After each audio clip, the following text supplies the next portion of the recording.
Aktivis dan sastrawan Melayu sejak 1930-an sudah bergerak untuk mendaulatkan bahasa dan sastra Melayu. Nasionalisme Melayu yang erat hubungannya dengan agama Islam mencetuskan kesedaran para aktivis dan sastrawan muda di Sultan Idris Training College, Tanjung Malim. Guru-guru mereka seperti Zabah, Ahmad Bahtiar, Abdul Hadi Hasan, Buyung Adil meniupkan semangat kebangsaan itu. Oti Dasek, pengetua Inggeris, turut mengobarkan api semangat tersebut.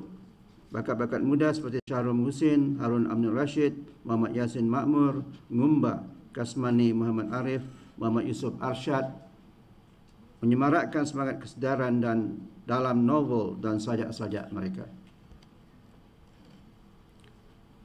Kesedaran terhadap sosiopolitik ekonomi orang Melayu yang hanya cukup untuk hidup kais pagi makan pagi, kais petang makan petang. Situasi golongan feodalisme yang hampir terpisah dari rakyat jelata dan kalangan pembesar Melayu yang berpuak-puak dengan pengikutnya turut memburukkan persatuan Melayu, menyebabkan mudah pihak penjajah Inggris memerintah dengan dasar divide and rule-nya. Ini seolah-olah tidak memungkinkan tanah air kita atau Melaya mencapai kemerdekaan, menghalau penjajah Inggris. Perang Dunia Kedua memberikan cahaya kemungkinan itu. Kedatangan Jepun ke tanah Melayu menimbulkan semangat baru kepada nasionalis seperti Ibrahim Yaakob, Ishak Haji Muhammad, Dr. Burhanuddin Al-Hilmi bersatu dalam parti politik PKM. Pada zaman Jepun, Akhbar Warta Malaya dikuasai oleh pihak Jepun yang berpusat di Shonanto, Singapura. Pemerintahan Malaya, Singapura dan Sumatera disatukan. Abdul Samad Ismail menjadi sidang pengarang berita Malay sekaligus sebagai penterjemah bagi pihak Jepun. Beliau ikut menangani censorship untuk siaran akhbar tersebut. Tulisan yang disiarkan berbau propaganda Jepun, makalah, cerita pendek dan sajak-sajak banyak membawa elemen propaganda ini. Antara penulis Melaya yang giat menulis ialah Masuri SN, Atma Jiwa, Haruman Amin, Anum dan Abdullah Siddiq. Tetapi terdapat juga tulisan yang mempunyai mesej perjuangan yang bersulam dengan keislaman dan simbol-simbol alam yang terlepas dari saringan, terutamanya yang ditulis oleh Hamka, Taruddin Ahmad dan Ghazali Hasan. Ini dari Sumatera. Selepas 3 tahun 8 bulan Jepun memerintah, Jepun kalah oleh kerana gugurnya bom atom di Hiroshima dan di Nagasaki. Selama 2 minggu peralihan sebelum kedatangan Inggris, MPAJ komunis berkuasa dan berlaku balas dendam terhadap penyokong Jepun. Kedatangan Inggris, PMA, menjadikan komunis bergerila ke hutan, termasuklah nasionalis dalam kata petik dari kalangan agama seperti Musa Ahmad, Abdul Rashid Maidin, Samsiah Fakih, Abdullah Sidi ikut sama ke hutan melawan Inggris. Para sastrawan Melayu dari kalangan guru, wartawan dan pelajar-pelajar dan guru agama turut menjadi ahli PKM untuk mencapai kemerdekaan dengan hasrat awal bersatu dengan Indonesia. Malangnya, Soekarno dan Hatta telah memproklamirkan pada 17 Ogos 1945 kemerdekaan Indonesia daripada Belanda. Pihak Inggris menangkap dan menjara nasionalis Melayu seperti Ishak Haji Muhammad, Dr. Burhanuddin dan lain-lain. Ibrahim Yaakob dan beratus pejuang lagi melarikan diri ke Indonesia ikut berjuang melawan Belanda. Dalam kumpulan nasionalis terhadap penulis kreatif seperti Ishak Haji Muhammad, Rihayat, Ahmad Bersamam dan Christmas. Utusan Melayu menjadi medan baru meniupkan semangat kemerdekaan. Ramai bakat sastrawan baru tumbuh. Angkatan sastrawan 50 ditubuhkan di Singapura pada Oktober 1950 dengan para pelopornya Muhammad Arif Ahmad, Masri Salikun. Kamaluddin Muhammad Christmas meresmikan pertemuan ini menjadi tokoh undangan. Penubuhan Asas 50 menjadi ikutan bagi sastrawan di Semenanjung mengikut jejak langkah Asas 50. Pada setiap negeri ada badan penulisnya seperti Asas Negeri di Negeri Sembilan, Asas Utama di Pulau Pinang, Gapura Jaya di Kuala Lumpur, Persatuan Penulis Pantai Timur, PASPAM dan lain-lain. Para aktivis dan sastrawan Melayu ini bercita-cita untuk mendaulatkan bahasa dan sastra Melayu. yang bukan sasaran menjadi aktivis bagi memantapkan perjuangan holistik ini. Cita-cita ini dikonkretkan dalam Kongres Persatuan Melayu ketiga pada 1956 di Johor Bahru. Zaba dinobatkan sebagai pendeta. Balai Pustaka, Dewan Bahasa dan Pustaka ditubuhkan. Bahasa Melayu dicadangkan sebagai bahasa kebangsaan Tanah Melayu merdeka. Apabila Melaya mencapai kemerdekaannya, Akta 152 Perlembagaan Persatuan Tanah Melayu diluluskan Parlimen yang menyebut bahasa Melayu sebagai bahasa kebangsaan Malaya merdeka dan bahasa Inggeris sebagai bahasa kedua yang penting. Kuala Lumpur kemudiannya menjadi pusat perkembangan yang baru. Sastrawan dan aktivis yang berhijrah ke Kuala Lumpur, pimpinan Asas 50 merasakan pusat gerakan seni budaya dan bahasa dan sastra yang strategik mestilah di Kuala Lumpur. Jika di Singapura, Asas 50 memberikan sumbangannya, tetapi dengan inisiatif Saman Ismail, Suhaid Hussein Ali dan Abu Bakar Hamid, Persatuan Penulis Nasional PENA ditubuhkan pada tahun 1961. Asas 50 tinggal bergerak di Singapura. Kini PENA mula bergerak dengan lebih dinamik lagi. Sastrawan terkenal Usman Nawang dipilih sebagai ketua satu sehingga 3 penggal 1961-1963. Tokoh-tokoh politik terutamanya daripada UMNO dan PAS memandang dengan penuh waspada terhadap perkembangan dalam pimpinan Persatuan Penulis Nasional PENA ini. Tokoh-tokoh PENA dianggap sebagai daripada aliran sosialisme, ditambah pula dengan masuknya tokoh-tokoh baru lulusan Universiti Malaya seperti Syed Hussein Ali dan Kasim Ahmad. Akhbar dan majalah jalur perdana masih dalam pimpinan orang kuat Asas 50. Christmas dan Usman Nawang, mentornya Saman Ismail, bermain di latar belakang. Akhbar perdana Utusan Melayu, Utusan Zaman, Berita Harian, Majalah Mastika, Dewan Bahasa dan Dewan Masyarakat menampung tulisan-tulisan sastrawan Melayu. Beberapa penulis dari kaum Cina dan India ikut menulis. Hubungan dengan sastrawan Nusantara mula terjalin, lalu lintas sastrawan serumpun ini kian erat terjalin dalam seminar-seminar. Buku-buku Indonesia boleh dibeli di Pustaka Antara, tetapi buku Melayu tidak terjual di Jakarta misalnya. Semangat untuk menguasai bahasa Akhbar Nasional Utusan Melayu daripada golongan sosialis ini terus-menerus diusahakan. Akhirnya Ibrahim Fitri dan Melan Abdullah berjaya merebut tampuk kekuasaan itu. Syed Zahari, ketua pengarang Utusan Melayu dan beberapa pengarang kanan Utusan Melayu disingkirkan. Melan dilantik menjadi ketua pengarang, manakala Ibrahim Fikri sebagai pengurusi syarikat Utusan Melayu. Perubahan yang drastik ini menyebabkan timbul reaksi yang spontan. Para pekerja dan wartawan kanan melancarkan mogok. Pemogokan ini menjadi berita negara. Para pemogok mendapat simpati dari rakyat ramai. Maka berlaku pemogokan kaki tangan utusan yang membantah campur tangan politik.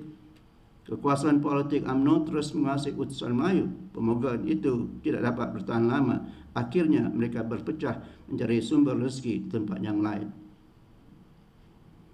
Pengarang-pengarang yang dalam komponen Asas 50 PENA akhirnya menguasai Berita Harian dengan Saman Ismail menjadi ketua pengarang. Ashraf, pengkritik Asas 50, menjadi ketua pengarang di Oxford University Press dan Christmas menjadi pengarang di Dewan Bahasa dan Pustaka. Untuk beberapa tahun mereka tetap menguasai PENA. Saman Ismail, Christmas menjadi otak bagi merencanakan pertumbuhan bahasa dan sastra Melayu yang dinamik. Sebagai ketua pengarang yang berpengaruh, Saman Ismail memainkan peranan yang penting di Dewan Bahasa dan Pustaka sebagai penasihat kepada Tuan Syed Nasir Ismail yang mendukung tugas memertabatkan dan mendahulukan bahasa Melayu sebagai bahasa kebangsaan. Mereka menghadapi tugas yang sukar kerana kritikan dan pandangan yang keliru bukan saja datang dari orang yang terlalu English oriented, tetapi juga dari kalangan chauvinistik Cina yang enggan mendahulukan bahasa Melayu sebagai bahasa kebangsaan itu. Mereka mahu multilingualism diamalkan. Di Berita Harian dan di Berita Minggu, Saman Ismail mendapat bantuan dari pengarang muda yang kreatif, Saman Ismail, yang membina nama melalui novel yang terkenal, Salina. Novel ini telah melonjakkan Saman yang disebut-sebut oleh Profesor Etiu sudah mencapai tingkat antarabangsa. Bagi Christmas, kemenangan Salina dalam peraduan mengarang novel Dewan Bahasa dengan hadiah Sagu Hati merupakan kejayaan ahli asas 50 yang paling muda. Ihsan Mat Said kini memegang status sebagai jembatan antara golongan lama dengan golongan sastrawan baru.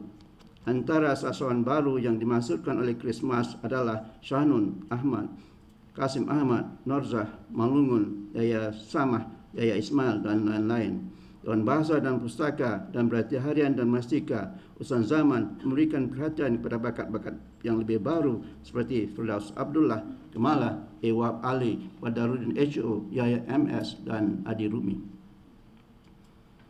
Yang bagi Tan Sri dan Dev yang terhormat, Ihsan Mat Said mengumpulkan puisi ke-6 penyair 60-an ini sezaman pertumbuhannya dalam antologi Laungan.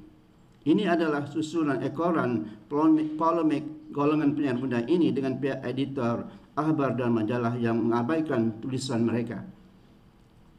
Peristiwa ini berlaku dalam seminar sastra yang diadakan di Dewan Bahasa dan Pustaka dengan kerjasama Berita Harian. Polemik ini menerima sanggahan yang kuat daripada Ihsan Ismail melalui ruangan editorial. Usman Awang tampil mengendurkan kehangatan polemik dan mengharapkan belajar daripada kesilapan masing-masing. 3 nama yang pertama adalah penyair dan esais prolifik dalam perkembangan mutakhir mendapat posisi yang baik. Datuk Dr. Firdaus Abdullah dilantik menjadi senator selepas menjadi wartawan di Berita Harian, Profesor Ekonomi dan Sains Politik di Universiti Malaya dan juga sempat berkhidmat sebagai Ketua Pengarah di Dewan Bahasa dan Pustaka. Ewab Ali pernah menjadi profesor di Universiti Malaya dan profesor untuk kursi pengajian Melayu di Leiden, kemudian sebagai profesor Universiti Pendidikan Tuan Imalim Perak. 3 nama yang terakhir adalah pelajar Kolej Islam Malaya Kelang sebelum melanjutkan pengajiannya ke Al-Azhar peringkat sarjana. Mereka terkenal sebagai penyair. Ketiga mereka, Pihin Badaruddin bin Haji Osman, Badaruddin H.O. dan Pihin Yahya bin Ibrahim Yahya MS menjadi pemimpin dalam negara Brunei Darussalam yang merdeka sekarang ini. Mereka amat berpengaruh di sana. Adi Rumi sebagai mufti kerajaan negara Brunei Darussalam. Bagaimana para penyair? Kalau berikan kuasa, boleh mentadbirkan negara. Ihsan Mat Said mula menjadi idola sastrawan muda dan tidak dinafikan selepas terlibat dalam permugaan usaha Melayu. Usman Awang hidup dengan tulisan-tulisannya untuk sejenak waktu menjadi pengarang di Federal Publications dan kemudian menjadi penolong pengarang di Dewan Bahasa dan Pustaka. Dalam diam-diam juga, Ihsan Mat Said dan Usman Awang saling merebut perhatian sastrawan muda yang mula memberatkan bobotnya. Kedua-duanya mau followers, mau mengikut mereka. Ini biasa di mana-mana ya. Di dunia pun memang yang muda-muda akan mengikut idolanya masing-masing. Sumbangannya holistik dan idealistik ini tidak mementingkan pulangan material kecuali royalti yang amat sederhana. Sumbangan ini amat berharga dan sesungguhnya memancarkan akal budi dan jati diri. Para sastrawan menyambung usaha para leluhur yang sudah meninggalkan banyak karya yang besar dan anggun. Hamzah Fansuri, Syekh Muhammad Daud Patani, Raja Ali Haji, Pengiran Salma Yuda, Abdullah Munshi dan lain-lain adalah khazanah yang berharga. Sumbangan mereka yang eksotik menarik perhatian dunia. Tidak mustahil sumbangan sastrawan mutakhir akan turut diperhatikan dunia. Siapa dapat menafikan?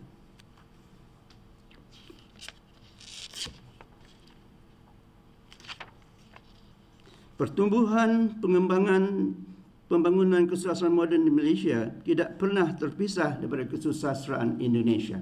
Ini jelas.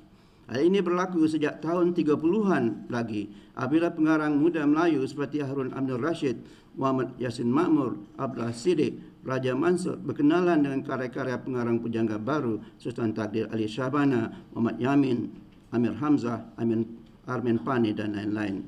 Hal ini berlangsung hingga ke zaman asas 50. Usman Awang, Christmas dan Masuri turut terkesan dengan Idrus, Khairil Anwar, Asrul Sani dan Amir Hamzah.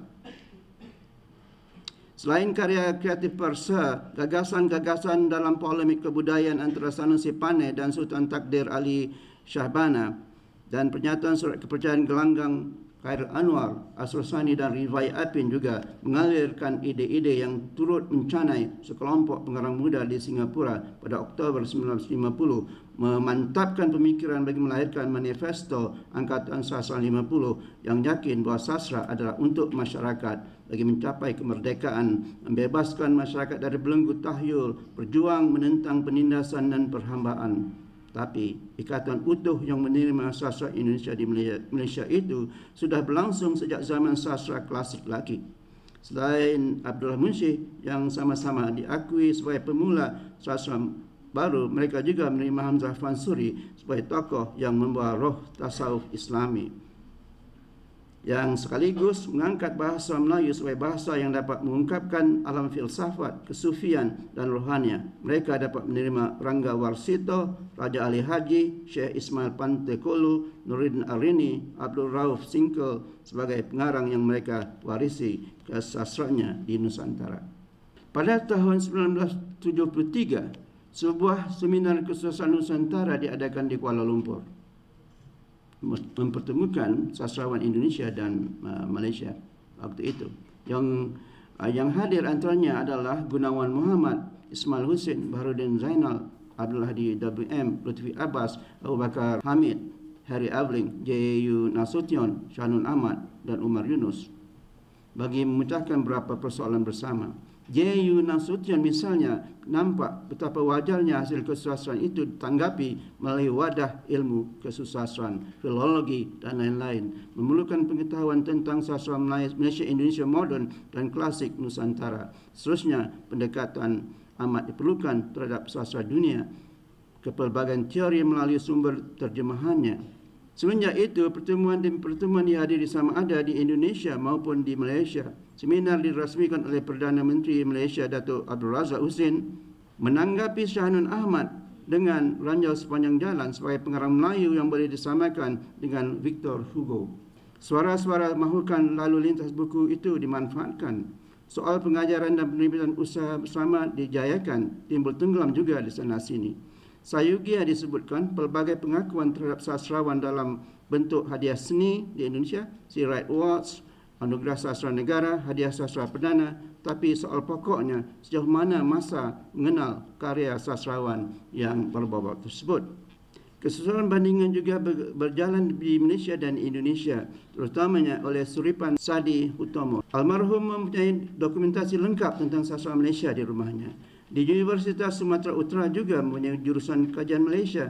Di Universitas Indonesia selain MS Hutagalung, Maman Mahayana dan Sapardi Djoko Damono ikut meneliti sastra Malaysia. Memang sesekali tampak karya penulis Malaysia juga tersela dalam majalah Horizon, dan kalau di Malaysia selain Dewan Sastra akan terjengah dalam literature Tenggara dan jurnal puisi Perisa Melayu dan Bahasa. Ini pun semangat untuk mengikat solidaritas antara negara di rumpun Melayu diperlihatkan dengan wujudnya Mabim, Masra dan Mabam. Kini dalam semangat Masra yang terjalin itu ada yang dikatakan sisifan Masra, pilihan karya kreatif Masra dimuatkan dalam Pangsura Brunei, Horizon Indonesia dan Dewan Sastra secara serentak.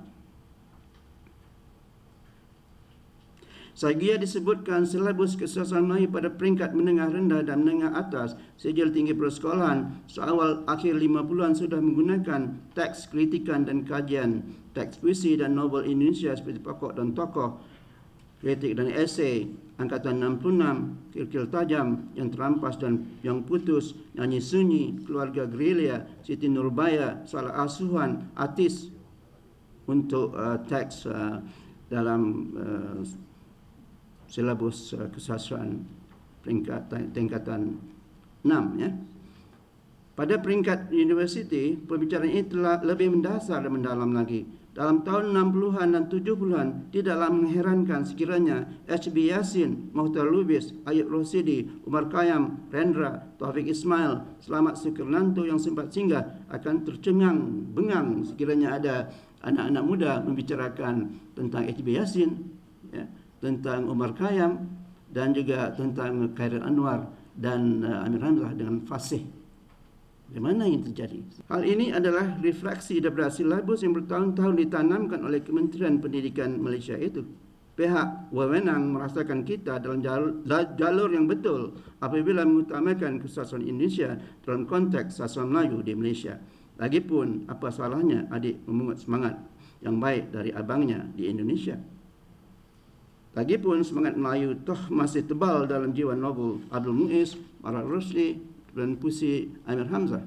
Hanya sedikit nada alternatif wujud pada jiwa Pramudia, Akhiat dan Khairil Anwar. Tapi itu pun dirasakan perlu agar daya kritis yang mendunia hidup dalam jiwa generasi yang sudah merdeka. Bagi Usman Awang, mungkin cenderung kepada jiwa halus Amir Hamzah, dinamik dan berontak Khairil Anwar itu seolah-olah tidak terkesan dalam kumpulan gelombang. Walau bagaimanapun Usman dianggap sebagai sebuah institusi di Malaysia dan pengaruhnya melimpah kepada rakyat yang bukan Melayu juga, kerana pengucapan yang mudah dan selalu menyebelahi psikologi rakyat miskin yang tertindas oleh tuan-tuan besar, tuan tanah yang opportunistik dan the ugly politician yang mungkir janji. Sofistikasi, keelitisan dan kegesitan Khairil Anwar belajar dari sastra dunia tak diketemui dalam diri Usman Awang yang dikatakan membawa ciri-ciri yang merakyat, kepantunan dalam kesederhanaan Melayunya.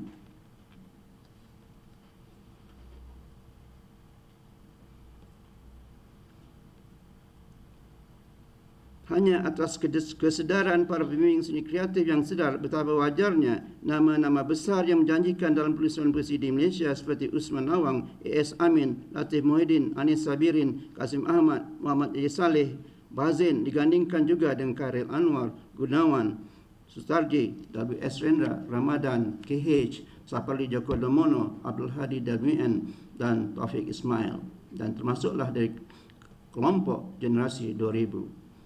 Persoalan angkatan pendekatan teori sejarah kritikan Timur dan Barat sejak analisis Aminuddin Baki, H.B. Yassin, Tiu, Harry Hebling, Rahmat Pradopo, Farouk, Yahya Ismail, Muhammad J. Saleh, Manasikana, Hashim Awang dan Syafiq Abu Bakar dan juga Nuriyah Taslim. Hashim Awang dan Syafiq Abu Bakar turut dijelajahi juga, atau jika dikaji cerpen Malaysia daripada cerpen Christmas, Shahnun Ahmad, Samad Isain, Arinawati, Anwar Ridwan, mengapa tidak diiringi dengan mengenal juga tentang kesamaan dan perbedaan tanggapan tradisi dan moden dalam cerita pendek Umar Khayyam, Seno, Gumera, Aji Dharma, Budi Dharma. Pendekatan apa yang mau digunakan? Inilah yang cuba saya pernah lakukan dalam kursus penulisan puisi dan penulisan fiksi sewaktu mengajar di Akademi Pengajian Melayu di Universiti Malaya. Saya sebut tadi generasi 2000 di Indonesia. Ini tokoh yang membicarakan mengenai angkatan 2000 inilah yang bernama Kori Layun Rampan, menetap di Kalimantan sekarang ini, dan selepas H.B. Yassin disebut-sebut sebagai pengkritik ataupun sarjana yang berkebolehan. Menurut Kori Layun Rampan, angkatan 2000 sudah lahir di Indonesia. Saya ingin menyederhanakan agar ada titik pertemuan antara penyair Malaysia dan Indonesia dan menamakan penyair terbaru itu sebagai generasi 2000 saja. Di Indonesia, Kori menyebut Afrizal Malna, diikuti oleh Abdul Wahid B.S., Abidah Al-Haliki, Acuk Zamzam Nur dan lain-lain lagi. Kalau di Malaysia, saya ingin mengemukakan S.M. Zakir, Arisal B.A., Marsi N.O., Ashud Abadi, Sohabil Maidun, Amran Daud, Raimin Zahari, Samsudin Osman Ijmala, Muhammad Razil Yusof, Mat Syukri Abdullah, Nafi Mat, Halim Ali, dan lain lagi. Ya. Sastrawan atau penyair dalam konteks ini melalui puisinya di samping menyuarakan suara pribadi dan sahsiah, dirinya ikut menjadi penyambung lidah rakyat. Disedari oleh Kori Layun Rampan bahawa terdapat perbezaan persoalan utama antara angkatan-angkatan sastra di Indonesia, yakni angkatan 66 yang generasinya kebanyakan lahir dalam akhir zaman penjajahan Belanda dan zaman penjajahan Jepun. Buah sastranya adalah bias langsung dari Revolusi 45 dan penggulatan zaman Orde Lama khususnya perbenturan antara humanisme universal dengan sastra proletar, realisme sosialis. Manakala Angkatan 80 biasanya berpendidikan baik dalam situasi ekonomi yang baik dalam rejim order baru. Keselesan ini memungkinkan lahirnya karya-karya yang bersifat transendental, orientasi tradisi intelektual pada perguruan tinggi.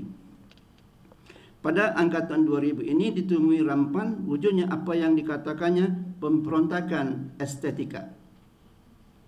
Ada 3 segi pembaruan yang ditandainya. Pertama, pencerminan sebagai karya reformis, di mana terjadi revolusi dalam bentuk. Kedua, pencerminan karya imperatif, di mana ditemukan idea, ya, kegenialan dan idea dan tematik. Ketiga, revolusioner kerana kekuatan estetika sebagai puncak pencapaiannya secara monolit ditemui dalam bahasa dan pengucapan Afrizal Malna. Beliau sebagai pemimpin literal puisi dan pemikiran sastra angkatan ini. Lahirnya beberapa pembaharuan yang merupakan wujud wawasan estetik angkatan 2000. Dia mukakan Afrizal Malna. Tapi bagi saya, Afrizal Malna di Indonesia disaingi oleh Syahrul Nizam. Saya bacakan petikan ringkas daripada Malna. Warisan kita. Bicaraku lagi, kambingku, pisauku, ladangku, komporku, rumahku, payungku, gergajiku, empang ikanku, genting kacaku, emberku, geretan gasku. Bicara lagi cerminku, kampakku, meja makanku, alat-alat tulisanku, gelas minumku, album foto keluargaku, ayam-ayamku, lumbung berasku, ani-aniku. Bicara lagi suara nenek moyangku, linggisku, kambingku, kitab-kitabku, piring makanku, pompa airku, paluku, paculku, gudangku, sangkar burungku, sepedaku, bunga-bungaku, talang airku, ranjang tidurku. Bicara lagi kerbauku, lampu senterku, para kerabat tetanggaku, guntingku, pahatku, lemariku, gerobokku, sandal jepitku, penyerut kayuku, ani-aniku. Dilawan oleh Syahrul Nizam dengan sajaknya, bahasaku bahasa sekolah atap. Menyusuri jejak silam di empayar keagungan bahasa, akulah seorang pengembara yang bahagia, yang bangga melihat bahasaku megah berdiri di atas podium sejarah. Dan terukir segala catatan dengan dawat emas yang tak mungkin terpadam. Biar sejuta tahun lagi terjaga aku di suatu pagi realiti yang temaram, dikejutkan oleh ngeri igau nasib bahasaku yang telah lama kehilangan podium. Bahasaku menjadi mangsa sinis lagi prejudis. Bahasaku bahasa sekolah atap. Bahasaku bahasa petani dan buruh kasar. Bahasaku bahasa kampungan. Bahasaku bahasa yang bersemadi di arkib tua. Rasanya seperti hari ini juga mahu terbang meninggalkan bahasaku yang sedang terbaring di atas ranjang di sebuah wat kecemasan. Kata Czesław Milosz, seorang penyair besar Czechoslovakia, Czesław Milosz, dia berkata, dengan izin saya petik dalam bahasa Inggrisnya, ya. And since a poet, as I have said, should be faithful to reality, evaluating it with a sense of hierarchy, I shall not be digressing if I turn my attention for a moment to matters that preoccupy politicians and economists. We are on the way toward the unification of our planet. For the time being, that unification proceeds in science and technology, which are the same everywhere. This is the result of victory of a single civilization developed the mechanism of abstract thought, which was subsequently applied to scientific discoveries. Penyair sedar dengan aspek-aspek yang technological dan scientific. Penyair Melayu pun sedar sebenarnya. Penyair Malaysia sedar terhadap itu. Tapi jangan bunuh bahasa ibu. Itu saja. Kita menghargai bahasa besar di dunia. Baik Arab, baik Perancis, baik Spanyol, ya, apalagi Inggris. Memang kita ingin kuasai itu. Seorang penyair wanita di Indonesia, namanya Dorothea Rosa Harliani. Buku Hari Perkahwinan. Ketika menikahimu, tak kusebut keinginan setia. Engkau bahkan telah menjadi budak penurutku. Dunia yang kumiliki, kubangan di atas bukit batu dan padang ilalang. Kau bajak jadi ladang subur yang mesti kupanen dalam setiap dengus nafsuku. Kupelihara ribuan hewan liar, kujadikan prajurit yang akan menjaga dan memburumu, dan kutanam bambu untuk gagang, tombak, dan sembilu. Berlarilah jauh langkah kejantanmu, lelaki, bersembunyilah antara ketiak ibumu, membaca gerak tubuh dan persemaian segala. Tumbuhan bijak, ajarilah aku membangun rumah dan dinding tak berpintu, memenjara penyerahanku yang kau baca dengan bahasamu. Tapi aku menikahmu tidak untuk setia. Kebiarkan diriku bertarung di setiap medan perperangan. Aku pengelima untuk sepasukan hewan-hewan liarku yang selalu bergairah memandangmu di atas meja makan. Sekarang biarlah ku dekat engkau sebelum kulunaskan puncak laparku. Ini ada penyair Raja Safari, pensyarah di IPDM Demak Pantai. Dia menulis, meneliti realiti. Saban kali pandangan terjatuh pada lautan sejarah, aku mengerti wadah falsafah di sebalik laut kasih yang hilang tabah. Tamparan ombak pada pantai hati adalah hamparan peringatan abadi. Takbur dan tamak tidak lama bersemadi. Dalam rumah insani akan sujud jua di kaki yang hakiki. Orang heran ya, bagaimana ini penyair India ini boleh menyebut-nyebut hakiki, ilahi dan sebagainya, dan juga mengenang sejarah, kesedaran sejarah. Mungkin oleh kerana dia seorang guru, ya nafas puisinya pedagogi dan mempunyai falsafah pendidikan. Mungkin Arisel seolah-olah menjawab pada Dorothea tadi. Tapi ini secara kebetulan, bukan saya teliti, dan ini memang sebagai jawapan pada Dorothea. Mereka tak pernah bertemu, saya kira. Sketsa sang penyair 1. Istriku adalah rumah batini dengan desah nafas mendalam cinta basah. Sedang anak-anakku sebagai ladang salak dan manggis di belakang dapur. Puisiku siap dipetik, bagaimana aku? Seorang penyair yang hanya tahu mengetuk papan kekunci, sesekali membelai tertikus, mata tua menatap monitor, penuh setia dengan mengawal tarian aksara. Tiba-tiba sebuah puisi telanjang terdampar di atas tilam hari. Hujung jariku menari-nari di atas telapak papan kekunci, sedang nafas puisi yang tumbuh berbunga bersama nafas kehidupanku memasuki monitor dengan kepantasan bunyi menjelajah ke seluruh chip-chip CPU. Tiba-tiba puisi-puisi itu menzahirkan dirinya di atas telapak tangan istriku yang lembut tatkala mengurut cakar harimau dan rayap laba-laba ke seluruh tubuhku.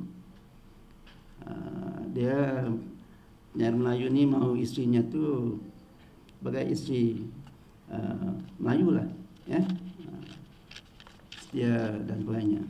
Tapi tidak dengan Dorothy. Aku tak perkahwinan bukan makna aku akan setia pada kamu. Dia sudah menetapkan begitu, ya. Penyair generasi 2000 baik di Indonesia maupun di Malaysia dalam petikan puisi-puisi mereka yang sudah kita bicara dan nikmati, seperti penyair besar di Nusantara sebelum ini, sudah dan sedang dan akan terus memanfaatkan penyair mereka, menghayati dan merenungi garis pengalaman diri, masyarakat, bangsa dan tanah air mereka, dan juga hubungannya dengan manusia di alam sarwa jagat ini. Kalau ada gelombang baru dalam perpuisian dan penyairan di Indonesia dan Malaysia, itu hanya dirasakan baru bagi pendengar yang selama ini kurang mengacuhkan suara penyair. Persoalannya tetap sama sahaja. Hanya pilihan warna dan palitan cat di kanvas itu saja ditarikan oleh jari jemari yang lain dari gaya dan cara Khalil Anwar, Basho, Rabindranath Tagore, Saiful Kabir, Hafiz, Yunus Amri. Tetapi pada dasarnya mereka itu adalah insan penyair yang sudah memilih dunia sepi yang meditatif itu, dunia puisi yang punya misterinya yang tersendiri. Soalnya, sejauh manakah kemampuan kita mengarifnya? Penyair dan puisi bukanlah lahir dalam kevakuman. Penyair punya nilai. Dia adalah individu yang berarti untuk negara bangsanya. Justru kerana dia penulis atau sastrawan yang dilahirkannya melalui cipta seninya yang bernama puisi itu, tetaplah punya artinya untuk agama, bangsa dan tanah air, dan juga untuk kemanusiaan sarwa jagat. Dalam hubungan ini, sudah pasti kesedaran mereka mencakupi sosio, geopolitik dan ekonomi negara dan dunia sarwa jagat. Kabar tersebar orang pelarian menyeberangi api. Kalau hidup empuk dan malini, padi sebendang berbuahkan granat. Sambutannya apakah mitos atau alegori? Patung Buddha putus kepalanya, loceng gemetar bisu di gereja Katolik, muazin terbunuh di sisi masjid sepi. Asiaku terbakar dan bergolak. Coup d'etat. Tak mengira kerajaan kecil atau besar. Caesar, Alpa selalu. Brutus menyembunyikan revolvernya. Filsuf meratap Mills, Russell, Locke. Bebas kunci menganyam nafsu. Meditasi atau peliharaan, wang dan wanita umpan. Politik stabil atau ranap sekali. Bahasanya bahasa anarki, raungnya raung serigala bakul mata, diktator lahir dan lahir lagi, tak kenal huruf maut, gunung mabuk. Puasa adalah tonggak, marilah membuas, melempiasi detik. Raung serigala bakul mata, lahar darah gunung mabuk, mengayati kitab-kitab tua. Hitler baru menjerangkap diri. Puisi ideal yang magnetik atau puisi abadi tidak selalu hadir di depan kita. Tetapi apabila hadir di depan kita, maka sulit kita melupakannya. Ini seperti yang kita sapa dalam puisi Hafiz Ash-Shirazi, Rabindranath Tagore, Muhammad Iqbal, Khairil Anwar, Amir Hamzah, Usman Awang, A.S. Amin, Qasim Ahmad. Khairil Anwar dalam Di Masjid, kuseru saja dia sehingga datang juga, kami pun bermuka-muka. Seterusnya ia bernyala-nyala dalam dada, segala daya memadamkannya. Bersimbah peluh diri yang tak bisa diperkuda. Ini ruang gelanggang kami berperang, binasa membinasa, satu menista yang lain. Gila. Ini saja Usman Awang, ya. Ada perubahan dalam teknik.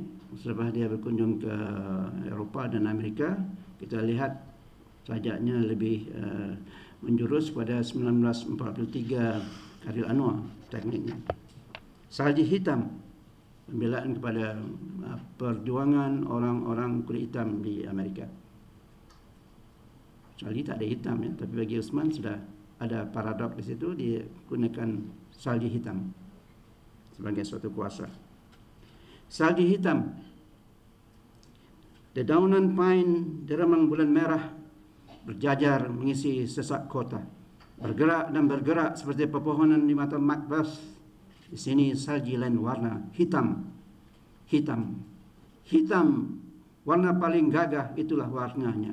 Tidak gugur dari bintang, tidak dari langit, mengalir dari arus sejarah. Tulang-tulang hitam membadai ladang-ladang subur Amerika makmur.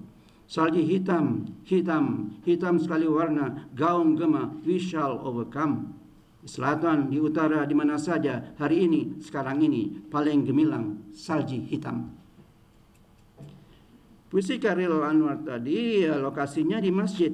Dia membuat perhitungan dengan Tuhan. Dia mau menyapa Tuhan dalam situasi yang sulit. Dan Tuhan dengan hambanya, Khairil itu entah mau memohon ampun atau mau menguji dengan daya manusianya, yang kadang ingkar dan kadang tulus. Lalu dalam situasi yang spiritual, berlakulah semacam tarik-menarik. Itu hanya imajinasi keinsanan yang terbatas. Apakah Tuhan bisa dianggap gila? Yang sebenarnya gila untuk menentang Tuhan adalah Khairil.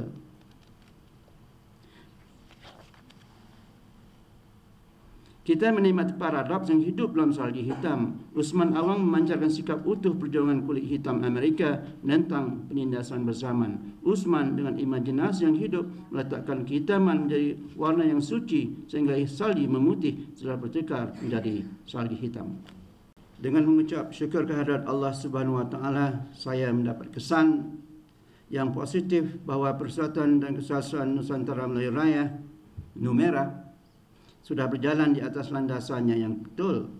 Apabila para pujangga Melayu membuahkan hasil yang penuh berkebajikan seperti Ila Galego oleh Pencana Tua, Sejarah Melayu yang ditulis kembali oleh Tun Sri Lanang, Syair Perahu oleh Hamzah Pansuri, Kurindam 12 oleh Raja Ali Haji, Hikayat Perang Sabil oleh Syekh Pantekolo, Syair Rakis oleh Pengiran Salma Yuda dan Rangga Warsito dengan puisi-puisinya, tidaklah madah pujangga ini tinggal dan terbiar begitu saja. Khazanah yang berharga ini diwarisi oleh generasi kemudiannya di Nusantara Melayu Raya. Persuratan yang eksotik ini membuka mata para orientalis, oksidentalis. Banyaklah hikayat Melayu dan syair dan hikayat dibawa ke Eropah menjadi bahan dan kajian para sarjana mereka. Selain cengkih, gading, emas, perak dan tembikar, karya para pujangga Melayu juga diutamakan. Pustaka di Eropah mewujudkan bagian manuskrip Melayu lama sama ada di Leiden, Lisbon, St. Petersburg, di London. Jahari juga yang mengenal Maknikam.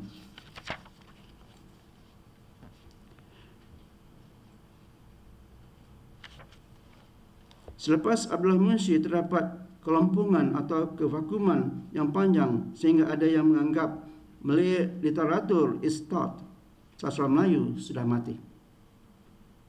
Tetapi untunglah kafilah intelektual Melayu di Sumatera dan Jawa, Yong Sumatera dan Yong Java, diketahui oleh Muhammad Yamin berkumpul pada Oktober 1928 bagi menyatakan dengan sumpah pemuda bahawa mereka bersepakat memanifestasikan satu negara, satu bangsa, satu bahasa, Indonesia. Bahasa Indonesia itu dilandaskan pada bahasa Melayu. Gerakan penulisan sastra Melayu melalui Balai Pustaka kita mengenal dengan sumbangan Mara Rusli, Sultan Iskandar dan seterusnya bangkitnya pujangga baru yang dipelopori oleh Sultan Takdir Ali Shahbana, Rustam Effendi, Sanusi Pane dan Amir Hamzah. Pujangga baru kemudian dianggap tidak dapat menjawab tantangan yang lebih dinamik. Sekumpulan anak muda menyatakan kelahiran angkatan 45 dengan Khairul Anwar, Idrus Asrosani sebagai pemukanya. Mereka membawa semangat revolusi yang meluap-luap. Khairul timbul dengan puisinya yang radikal seperti Aku dan di Kerawang Bekasi, persetujuan dengan Bung Karno dan 1943. Kebangkitan angkatan 45 ini dihidup oleh pengarang muda di Melaya. Lalu lahirlah angkatan sastra 50, asas 50 dengan Chris Mas, Masri SN, Tongkat Warren dan Mas bersedia untuk berjuang. Matlamat mereka sastra untuk masyarakat. Tokoh asas 50 adalah Chris Mas dan Tongkat Warren yang dikenal sebagai penulis cerpen dan puisi yang baik. Masri Esnan dikenal juga sebagai penyaja yang prolifik, tapi Chris Mas dan Tongkat lebih vokal dan menjadi suara hadapan asas 50. Menentang mereka di pihak lain Hamzah Hussein dengan Seni Untuk Seni hampir tidak mendapat sambutan, lalu memilih filem sebagai media yang baru. Keunggulan dan kewibawaan sastra Numera di Indonesia dan di Malaysia terangkai satu melalui bahasa Melayu yang diangkat martabaknya sebagai bahasa resmi negara. Persuratan Melayu lama yang sudah menanjak ke antarabangsa dan menjadi kajian eksotis di Eropah dan dunia kini memikat perhatian sejenak antarabangsa seperti Boris Parnikel, V.I. Barginski, E.U. Kras, Harry Eveling, Orlin Mazga, Munik Zaini, Lajuber dan lain-lain lagi. Ada puluhan orientalis yang meneliti sastra dan bahasa Melayu sampai ke akhir ini. Sekumpulan pengarang Numera seperti Syahnun Ahmad, Samat Said, Gunawan Muhammad, Sutraji Khaldun Bahari, Arinawati mendapat perhatian yang rapi daripada sarjana luar. Ini menandakan satu tingkat keanggunan dan kewibawaan yang mula hadir. Samat Said dan Arinawati pernah diakui oleh ATU sebagai mencapai tingkat antarabangsa bagi novelnya Salina dan Lingkaran. Novel Ranjau Sepanjang Jalan diangkat sebagai novel dalam senilai 10 novel terbaik di Australia pada tahun 1972. Sudah diberikan betapa sastra Numera seperti sastra negara Krismas Semenawang Arinawati menggenggam posisi yang kukuh dalam kepengarangan dan kesastrawanannya masing-masing. Arinawati misalnya selepas Lingkaran beliau tampil dengan Armageddon dengan persoalan sosial politik ekonomi di Numera. Sebelum 1933, perkenalan yang salah sifatnya berlaku di dunia Nusantara Melayu Raya. Keakraban Malaysia terhadap sastra Indonesia Mutakhir terus-menerus berlangsung. Sarjana dan pecinta sastra Indonesia dapat perhatian yang luas di Malaysia. Silabus kesastrahan pada Perisian Sisir Tinggi persekolahan sejak tahun 50-an sampai akhir 80-an mengguna pakai teks novel, puisi dan esei pengarang, penyair dan kritikus Indonesia. Lalu lintas buku Melayu Malaysia ke Indonesia hanya sampai dalam bentuk ada ikhlas dan pertukaran sesama sastrawan. Sarjana yang hadir akan membeli sejumlah buku yang sesuai untuk kuliah bandingan yang diwujudkan secara kecil-kecilan di universitas.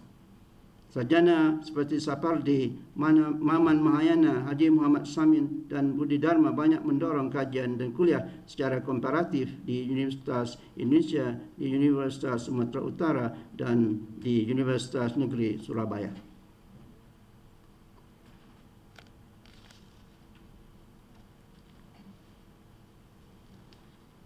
Dalam antologi De Poeticas, kita dapat melihat pencapaian kewibawaan dan keanggunan puisi sastrawan Numera yang dihargai oleh dunia luar. Bukan saja dihimpunkan puisi Numera Indonesia dan Malaysia, tetapi juga bersama dengan penyair Portugis Mutakhir. Puisi Numera diterjemahkan ke bahasa Portugis. Sensitiviti terangkat oleh imajinasi dan wawasan unik. Nusantara Melayu Raya Numera mulai 2013 memperkenalkan anugerah Perseratan Dunia Numera bagi 2013 untuk tokoh Perseratan Dunia Numera yang mengabdi untuk keunggulan, kewibawaan dan keanggunan sastra Numera.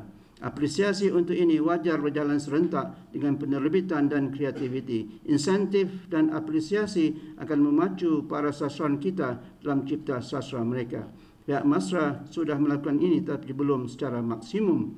Numera meragi para sarjana dalam kajiannya. Sastrawan yang menghasilkan karya bermutu tinggi dan tenaga akademik yang menghasilkan teori yang digunakan pakai dalam pendekatan di kajian ilmiah akan diperhatikan. Teori yang sesuai bagi pengkaedahan sastra dunia Numera sewajarnya timbul dari pendekatan iklim kenumeraan itu. Sudah menjadi sejarah bahawa Persatuan Nasional Penulis Pena yang ditubuhkan sejak 1961 menjadi induk yang melahirkan Gabungan Persatuan Penulis Nasional Gapena pada Oktober 1970. Profesor Ismail Hussein yang berhujah hampir 1 dekad akhirnya boleh tersenyum lapang dengan kelahiran Gapena. Selama ini pena yang mengaku nasional itu hanya bergerak untuk sekitar Kuala Lumpur sahaja. Gapena memberikan keyakinan baru, tetapi untuk hampir 4 dasawarsa Ismail Hussein memanfaatkan cita-cita Melayu diasporiasme hingga hampir mengabaikan aktiviti dan dana kewangan yang diperlukan oleh badan gabungan sebanyak 22 di Malaysia. Apabila Profesor Ismail Hussein meletakkan jawatan dan digantikan oleh Datuk Profesor Dr. Abdul Latif Bakar, maka idealisme Ismail dikurangkan dan fokus kembali dihalangkan kepada aktiviti dan kepentingan badan-badan gabungan. Pemartabatan bahasa Melayu sebagai bahasa kebangsaan negara dan cita-cita untuk melihat mantapnya kembali pengajaran sains dan matematik dalam bahasa Melayu kembali bergema. Pada hemat saya, Pena dan Gapena sedang mengatur strategi agar perpecahan lama dapat disatukan kembali. Hendaknya pemerintah dapat melihat kesatuan yang padu dalam pergerakan organisasi sastrawan di tanah air. Gapena dan Pena menerima dana kewangan yang mantap bagi menjalankan aktiviti memajukan bahasa dan sastra negara. Jangan sampai badan gabungan kembali bersuara andainya tindakan pengagihan tak merata ke seluruh tanah air. Hubungan kesejahteraan dan muslihat organisasi dengan sastrawan tentu saja berfungsi serampang 3 mata. Badan induk, badan gabungan dan kesastrawanan Numera menjadi satu gabungan yang harmonis untuk memperkasa kewibawaan dan mengungguli keanggunan. Kita tak punya masa lagi untuk berpecah belah. Matlamat kita adalah bersama-sama menuju kepada melahirkan dan menghargai sumbangan holistik sastrawan Numera. Adalah menjadi tanggungjawab bersama menjaga pohon maruah bangsa negara bagi memperkasa kewibawaan dan seterusnya mengungguli keanggunan kesusastraan Numera. Terima kasih.